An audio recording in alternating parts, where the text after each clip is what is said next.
Alright, so today what we're gonna be doing is looking at Hoyoverse is becoming too greedy. Let's see what they talking. Make sure you guys like, comment, subscribe if you're new. Don't forget to share the video. And yeah. Hoyoverse has been taking a different approach to the way they handle their monetization, and while it has been brewing for a long time, just recently it has seemed they might be going a little too far with it. So I wanted to make a video about it. This is my first video in this style, so I want to know what you guys think about it. Before we start, I need to lay out what type of player I am. I am max level in both Honkai Star Rail and Genshin Impact. You know, it's crazy that I have never reached max level in Genshin Impact, and I've been playing since launch. I don't know why. Maybe it's because I don't do the world events that much because I'm not doing it. I've completed all the endgame. I typically pull just the character and sometimes their weapon. I have a few dupes of some characters, and I have one C6, that being Hu Tao. I buy the Welkin and the Battle Pass in both games, but I've recently stopped buying the Battle Pass in Genshin because I just don't really need it anymore. I'm not against spending money in any of these games, but over time I felt the want to do so much less unless I really like that character, and watching Hoyoverse get a lot more daring with their monetization over time has made that a lot worse.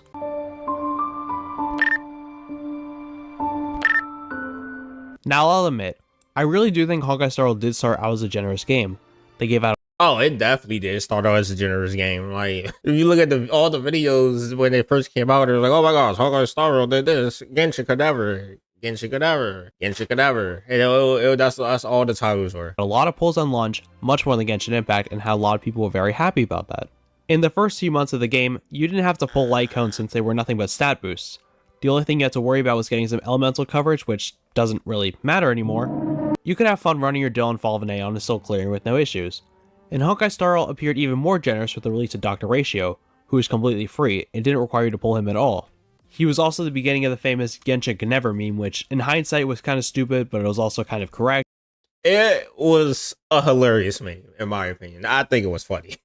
Because to this day, we have never gotten a free limited 5-star in Genshin Impact. Anyways, we haven't? No way. No way. This generosity seemed to slow down a lot with the release of Penacony and especially Acheron in 2.1. If you were to ask me what character I thought was the most harmful to Honkai Star Rail's game state, Acheron would be my answer 99% of the time. I could honestly probably make a whole video about her impact on the game alone. Not only did she... her impact was insane, mainly because, to be honest, if you had Acheron back then, you can clear anything in the world. Like, anything in the game, easy clear. Kick off the insane damage bloat, but she also had a very, very broken light cone. Now, if you don't know, Acheron really likes debuffs. Her team needs to get 9 of them so she can launch a very powerful ultimate, the bulk of her damage. Her light cone gives 2 stacks on her ult instead of 1, along with a big damage boost and crit damage. It is probably the single biggest jump between S0 and S1 in the game. The reason I have such an issue with this light cone, as well as a few other light cones, is... Wait, is her light cone really that good? I'm gonna be honest, I didn't really pay attention. I use Yulin sometimes, but I don't really test the damage between her, right? I was like, hey, if it ain't big number, I don't care. Because it locks her ability to use her kit behind it. If we look at older units, most of them did not do that. They simply gave stat bonuses instead. Look at Jing Yuan's light cone. It gives an insane amount of stats and is a pretty universal option for a lot of Erudition characters. I like light cones like that, but Acheron's light cone is game changing. This is very much a situation of creating the problem and selling you the solution. If they're going to do this, why don't they just make the weapon banner guaranteed? Money! I don't see the issue with that if they want to make light cones borderline required for certain units, and I don't think this would lose them money either. If anything, I wouldn't be surprised if it actually increased player spending because then they would have the security knowing they can get the weapon with no drawbacks. Wuthering Waves already has it and everybody loves it, so I don't really see why they don't do it here. Another problem is now they're trying to sell you the character and light cone package and or the entire team comp instead of just the character. You wanted to play Break? Well, you need to get Ranmei and Firefly who are both running at the same time. You wanted... Yeah, I ain't gonna lie. That was kind of insane that they did that. I was shocked. I was like, no way they run both good characters at the same time like that. Now people got to choose. Oh, and I want this one or this one if I want to break team. To play follow-up, hopefully you have enough for Fei Xiao and Robin, because they're both running at the same time or right after each other. Maybe if I wasn't greedy and stupid, it wouldn't be an issue, but while I am glad the reruns are faster now, it's kind of a bit much. Personally, I would have liked it if we just got the one set of 3 like we did back in 2.5. But when you have 8 characters running in... See, dang, that's... Okay, I'm gonna be honest with you. Like, her the top tier, by the way. But anyway, it was kind of funny that Herta ran because Herta ran with the like support that she actually needs. But at the end of the day, these is crazy. Like I don't know how much they made from this, but it couldn't have been that much, right?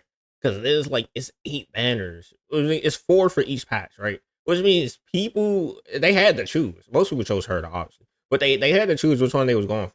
One patch, including 2 new characters, and still not being given enough J's to even guarantee one is I don't know about that. And not to mention the power creep, where your characters fall to irrelevancy very quickly. This game's generosity is a facade. Think about it like this. If your game gives out 150 pulls, but you need 150 of them to keep out the end game, then are you really generous? And I feel like recently in 3.0, all of this came around together in one big pile of dog shit. Every character rerunning was meta, except for Silverwolf, probably because Hoyo fucking hates her. The Herta is another example of blatant power creep, so yay. I'm sure she will require her light cone by the time her rerun comes around. Then we got Aglia. She's a very good character. I even zero cycled with her.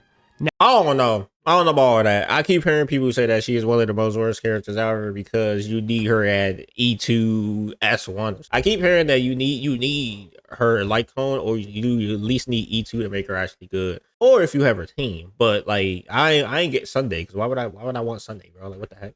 Now I can impress my 21.7% female viewer ratio. She wants Sunday. That's understandable. But what I have a problem with is her E1. Her E1 gives her 20 energy on hit, and she wants all the energy she can get. She still works without it, but I hate it when they lock what should have been in their base kit behind Eidolons. What Eidolons and Constellations should be is quality of life features and just damage increases, not removing the bullshit that Hoyoverse puts into their kit on purpose. It once again feels like yet another example of creating the problem and selling the solution. And another issue I've noticed is a lack of viable 4-stars. We have very few 4-stars that are actually good and used often. Out of the 20 plus 4-stars in the game, I can count the good ones on one hand, and that is a problem when 4-stars make up 34% of the roster.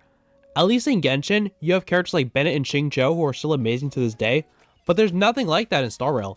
And I can See, you know why there's nothing like that in Star Rail? It's because Hoyoverse realized that they messed up when they did that. Like Bennett and Xingqiu is still good to this day, right? Because they just that broken a 4-star character. They basically a 5-star and a 4-star skin. Let's be real, right? At least compared to that game. Now, once they did that, you see that after like the main 4-stars came out, they realized they made the 4-stars way too strong. Next thing you know, what happens next after that? Every 4-star after them is either garbage or they is used for this specific thing, and that's about it for this specific team, and that's it. I mean, obviously they wasn't going to repeat that in the other games because they already learned from their mistake. They made them too strong, so they're not going to make strong 4-stars again. Because if you make a strong 4-star, then people don't have to really pull because they'll pull to get the 4-star and then they be done, right? I feel it when there's a grand total of 1 4-star I use on a daily basis.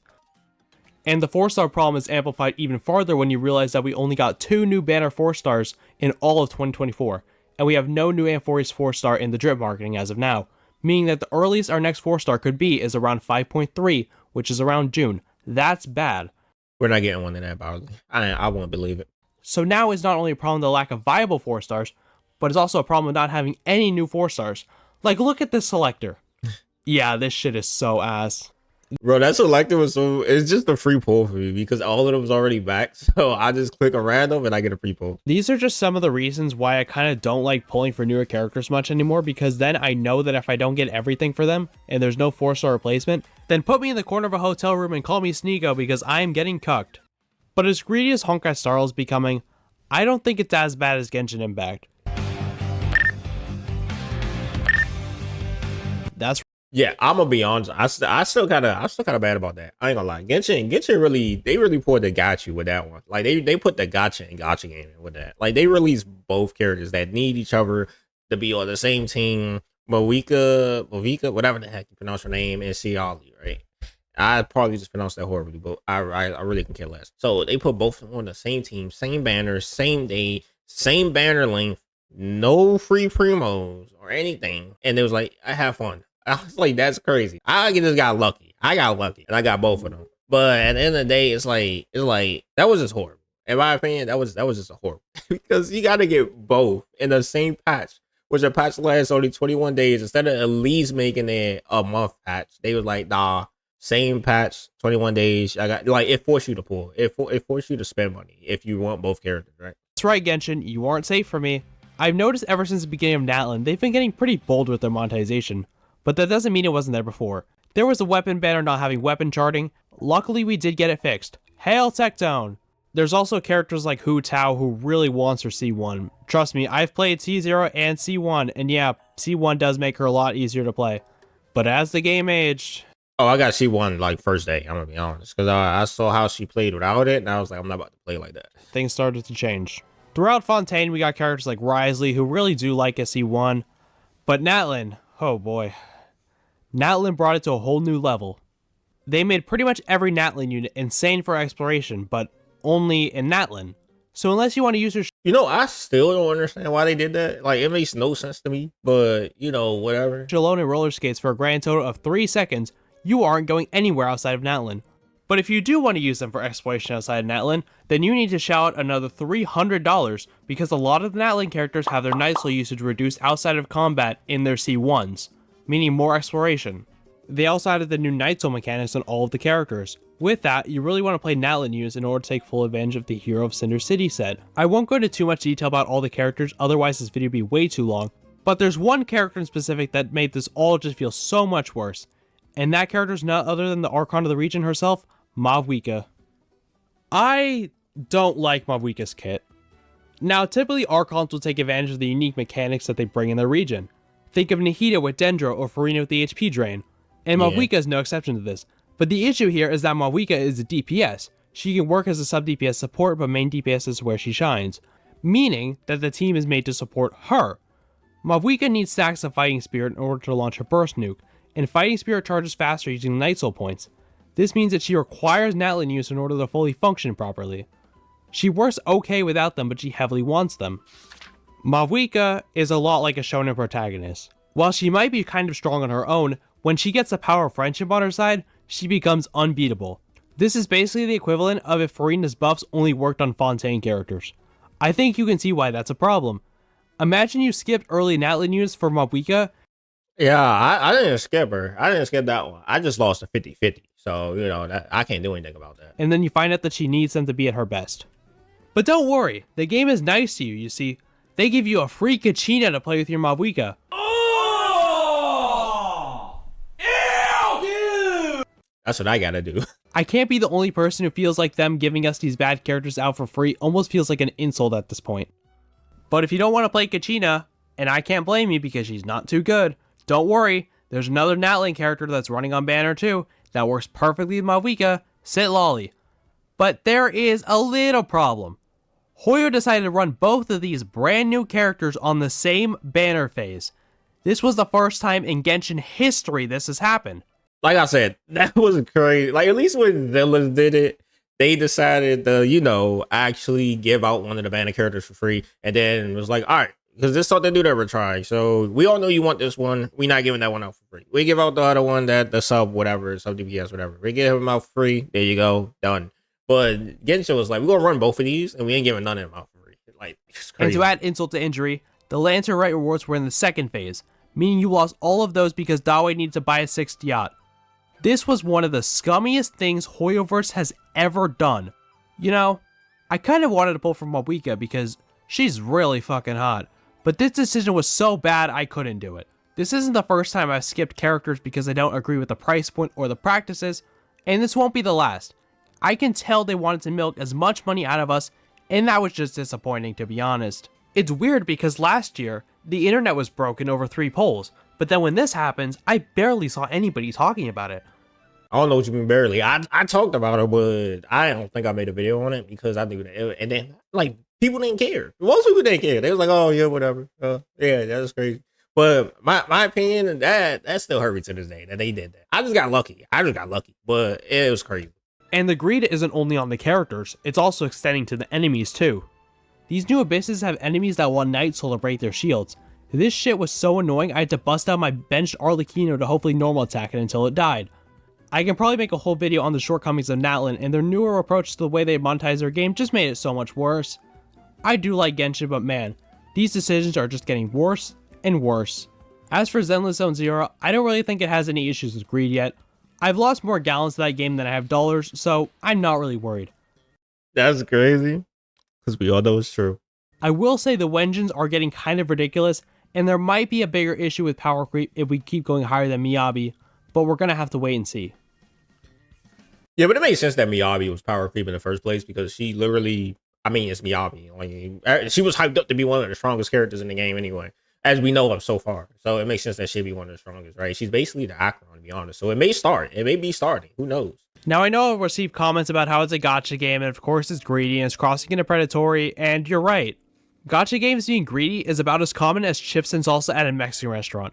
Of course companies want to make money, but what's also important is how they do it. From what I've seen, Hoyo tends to skirt a fine line between being just generous enough to keep people somewhat satisfied, but not satisfied enough to the point where they don't want to spend money on it. And while this makes sense, it feels like they've been more on the stingy side of things as of late. If they go too much in a negative direction, while it might benefit them in the short term, I really don't think people stick around it for the long term. Except the Hoyo shills, of course. And we've seen clear examples of games that are much more fair with their monetization and respect their players, and they have a very dedicated fan base. Take Wuthering Waves for example. As much as people want to pit the fandoms against each other, WoW fans love the game for good reason, myself included. The weapon banner is guaranteed, and the pity is 80 instead of 90. You can buy dupes in the shop. I can't speak for everyone, but I am much more willing to spend money on that game because I know it's a lot more reasonable. I may sound like a curlbot for this, but if giving a game its sweet flowers and mint is being a curlbot, then I guess I'm a curlbot. I know this video is probably going to be a bit controversial, but I really hope Hoyoverse improves their monetization does better going forward. I want a guaranteed weapon banner, I want more viable 4-stars, I want to have parts of kits not locked behind eidolons or light cones. I've seen people say that these games should be void of criticism because it's a gacha game or it's free. This is completely... See, I don't get why people say that. Because it's like, let's be real, right? If this happens in free games, it happen in paid games. Which it does happen in paid games, let's be real. I'm not even gonna lie to y'all. Like, you'd be like, oh yeah, but it's a gacha game. So that's why they predatory when it comes to like practices like that. But I'm not like y'all must not ever play Call of Duty, Madden. Like the microtransactions, those is insane. Especially Madden. Like you gotta. It's basically the same thing. It's a $60 game, $70 game, I think now. That you go in, and then you play MUT. You play MUT, and then you gotta spend. Basically, you gotta spend on the gacha to get the characters that you want, aka the 99 overalls, 98, 97, 96, whatever they update. False. This company is worth billions of dollars. And if anything, they should be held to the highest criticism possible. And the thing is, this company is what other games would look towards for a successful gacha game, meaning that all the stupid things that Hoyo puts in their game, case in point, the 50-50 on weapons, could end up in other games by other companies. And as a player, I don't want to have to deal with that in every other game that I play.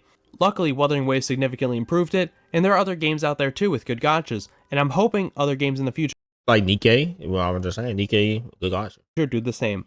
It's a decent gacha. The fact that a very successful gacha game doing what Hoyo couldn't in real time makes it feel so disappointing on Hoyo's end. Will any of this happen? Unlikely. But I love these games and I want them to improve. All I hope is that we see better in the future. Honkai Star announced some changes recently, so maybe we'll see some monetization changes. And as for Genshin, yeah, you guys are cooked. Before you click off, I just want to say thank you for reaching the end of this video. This is my first video like this, so I apologize if it's... Oh, that's in the video. But make sure, by the way, hit the link will be down in the description. Make sure you give them a like and all that other stuff. But make sure you comment, like, make sure you like here too.